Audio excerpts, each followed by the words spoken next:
저는 뭐 김건희 여사 얘기나 천공 얘기 같은 거 안 할 거니까 뭐랄까요? 정책 질문만 할 거니까 너무 전투력 발휘 안 하셔도 될 것 같습니다. 저와 두 번째 질문 답인데요. 첫 번째는 신당역 살인 사건이 있었던 작년 9월이었습니다. 당시에 이제 장관님은 젠더 폭력 범죄 근절 의지를 밝히셨죠. 신당역 사건 이전과 이후로 분명히 나눌 수 있다라고 말할 수 있게 하겠다. 파격적인 조치를 하겠다 약속하셨습니다. 무엇이 달라졌습니까? 제가 그 이후에 한 조치들은요, 제시카법 지금 2월에 발의할 것이고요. 온라인 스토킹에 대해서도 형사처벌 규정을 만드는 내용을 신설했습니다. 보시기에 부족할 수 있지만 저는 최선을 다하고 있고 앞으로도 그럴 생각입니다.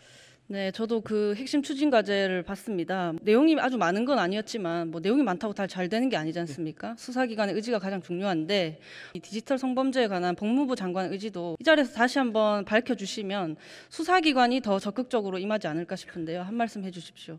우연찮게도 그 이후에 저도 스토킹 범죄의 피해자가 되기도 해봤고요. 그 과정에서 이 부분에 대해서 확실한 근절 의지가 갖고 있다는 점 분명히 말씀드리고요. 법무부의 기본 임무입니다. 네. 계속 잘 해주시고요. 네, 비동의 강간죄 얘기해 보겠습니다. 네. 법무부 장관님께서는 비동의 강간죄 도입 반대하십니까? 제가 성범죄 피해자를 위해서 굉장히 그 편에 서는 입장이라는 걸 먼저 말씀드리겠습니다. 다만 저는 현장에서 법률가로서 오래 있었던 사람으로서 법을 그렇게 도입했었을 경우에 현장에서 입증 책임이, 그러니까 동의가 있었다는 입증 책임이 검사가 아니라 해당 피고인에게 돌아갈 가능성이 대단히 높다고 봅니다. 억울한 사람이 처벌받을 가능성이 높다고 봅니다. 좀 시간 좀 주시면 어차피 제가 이 시간은 뭐 카운팅이 안 되니까요. 또 말씀드리면 저는 이 부분에 대해서 일단 제목만 보면 동의 없는 그런 점을 충분히 고려한 상태에서 건설적인 논의를 해야 된다는 말씀을 드린 것이지 이거 안 돼 이런 뜻은 아니었습니다. 말씀해 주시면 제가 잘 듣겠습니다. 속이 시원하신가요? 가볍게 얘기했습니다. 네, 저도 반대 측 입장을 충분히 듣고 또 서로 건설적인 토론을 해야 이 법안이 통과될 수 있다고 생각하거든요. 제가 발의자로서 굉장히 절실한 마음이라는 거 좀 알아주셨으면 좋겠고요. 저는 위원님의 그 유튜브 4개 그것도 다 봤습니다. 네, 다음에 토론회 열 테니까 그때 꼭 법무부에서 한 분 나와주셨으면 좋겠다는 말씀 먼저 드리고요. 저도 그러면 짧게 또 찬성 측 의견을 전달드리겠습니다. 잘 듣겠습니다. 성범죄 처벌률이 낮아서 개정할 수 있었다는 그 동의 여부로 개정한 나라들 있잖아요. 예. 이 성범죄 피해자에 대한 낙인이나 가해자가 보복할지 모른다는 두려움 이런 것 때문에 성범죄 고소에 큰 용기가 필요한 대한민국 아닙니까? 가해자의 합의 시도를 뿌리친 용기를 가진 피해자만이 재판까지 가기 때문에 성범죄 처벌률이 조금 다를 수 있지 않나 하는 생각이 들고요. 뭐 아시겠지만 형법이 처음에는 정조에 관한 죄였지 않습니까? 법적 자기결정권에 관한 네, 그렇죠. 죄로 95년에 바뀌었죠. 아닙니다. 제 법안을 읽어보셨군요. 지금은 강간과 추행이 되고요. 제가 낸 발의안이 성적 침해의 죄로 개정한 안인데요. 법익 자체는 지금 예전처럼 정조로 보지 않습니다. 네네, 그렇습니다. 그리고 이제 사실상 입증 책임의 전환 우려에 대해서 장관님이 더 잘 아시겠지만 형사재판에서 공소 제기된 범죄 사실에 대한 입증 책임은 검사 그러니까 피해자 측에게 있습니다. 물론 말씀하신 것처럼 양 당사자는 자기에게 유리한 증거를 제출할 부담을 지죠. 그 부담이 개정되면 달라질 수는 있습니다. 가해자로 의심받는 당사자는 때리거나 협박하지 않았다가 아니라 동의했다 안 했다의 증거를 제출할 부담을 지게 될 테니까요. 근데 양 당사자가 모두 입증에 실패했을 때 불이익을 누구에게 돌리느냐. 그러니까 입증 책임은 그러면 여전히 저는 검사에게 있다고 보고요. 검사가 피해자가 동의하지 않았다는 걸 법관이 합리적 의심을 할 여지가 없을 정도로 입증하지 못하면 유죄로 인정될 수 없습니다. 그래서 저는 수사 실무상 부담을 어느 쪽으로 지울 것이냐 하는 건 법률과는 또 다른 문제이기 때문에 법 규정을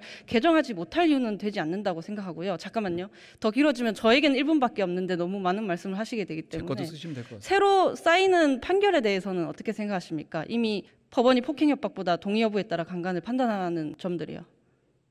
저 법원의 판결을 존중합니다. 그리고 의원님께서 유튜브에 올려진 사안들이 있지 않습니까? 그 부분을 보면 저도 화나는 사안들이 있습니다. 그게 개별적으로 우리 법이 모든 정의가 실현되느냐 이러지는 않아요. 그런데 대한민국의 판례가 성범죄가 굉장히 유연해지고 있다는 건 분명하고 저는 거기에 반대하지 않습니다. 사실 이런 공방을 하면서 20년 동안 멈춰 있었거든요. 저는 좀 나아가는 이야기를 하고 싶고요. 장관님도 판례가 동의 여부를 묻는 방향으로 바뀌는 것 자체에는 좀 긍정적이시라는 거잖아요. 세계적인 어떤 이 방향이라고 생각합니다. 네, 동의 여부 자체를 거부하시지는 않기 때문에 저는 장관님과 대표 발의자인 저 사이에 공통점이 있다고 생각을 하고요. 동의 없는 그게 성관계는 이제 기본적으로 해결책이- 범죄입니다. 네? 동의 없는 성관계는 당연히 기본적으로 범죄죠. 다만 그걸 어떻게 표출돼서 객관적으로 보느냐에 대해서 지금까지는 폭행협박이라는 구성 요건이 있었던 거라고 저는 이해하고 있습니다.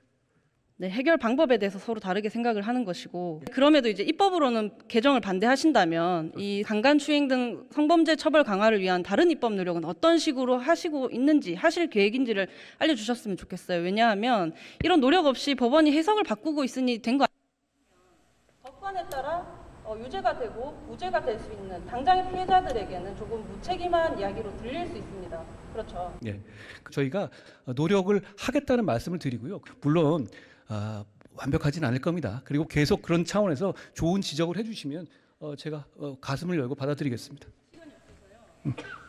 제시카법이나 사후적 그 정책 말고 예.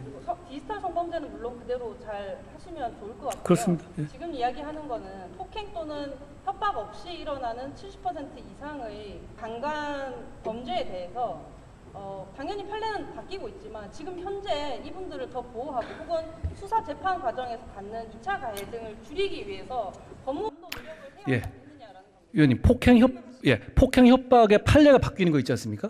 판결이 바뀌는 건 그렇게 기소하기 때문입니다. 무슨 얘기냐면 그렇게 공격적으로 그렇게 피해자 친화적으로 기소하기 때문입니다. 그렇게 해오고 있고 그런 방향으로 가고 있다는 점. 그렇지만 이게 또 억울한 피해자를 만들어서 안 된다는 점도 저희의 기본 원칙입니다. 그렇기 때문에 그 형량을 해서 잘 하겠습니다. 뭐 어떤 취지인지는 제가 충분히 이해하겠고요. 어려운 면이 있습니다. 게다가 이 부분에서 또 억울한 사람이 처벌받게 해서는 또 안 되지 않겠습니까? 저는 무고죄에 대해서도 열어놓고 있는 입장이고요. 다음번에 토론회 하면 꼭 법무부에서 한번 보내주셨으면 좋겠습니다. 네, 감사합니다. 고생하셨습니다. 고맙습니다.